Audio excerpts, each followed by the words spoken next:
Here we are at St Mary's Church here in Shrewsbury. The most important window in the church is our Jesse window, and it is of world famous importance.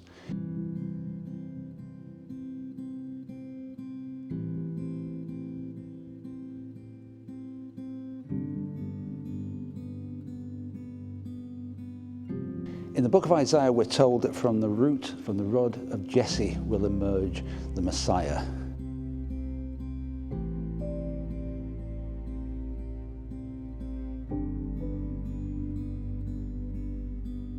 Jesse is the figure on the second row. He is the recumbent figure.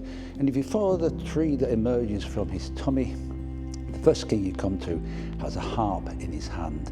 So that is King David.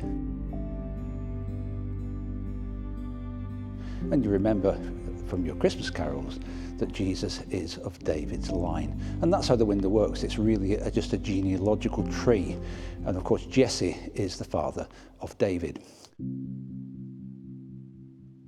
So we can date the window to around 1340. The window was not made for this church. It is made for a Franciscan friary because Hoise was a patron of the Franciscans. And in fact, when she died, that is where she was buried.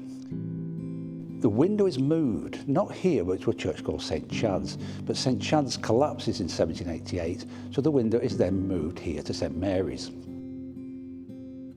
It's installed by a man called John Benton in 1791. Now, Benton has a young apprentice. His name is David Evans.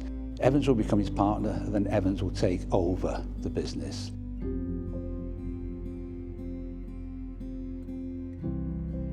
Evans is an important Victorian Gothic stained glass artist in his own right.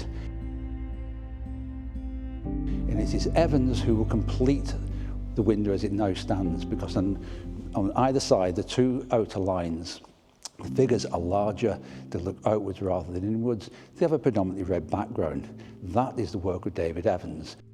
He adds it sympathetically, but there's enough difference to say these have been added. So the original glass, the medieval glass, is the four central lines, and it's the images along the bottom. The other thing that Evans adds is the tracery at the top of the window as well.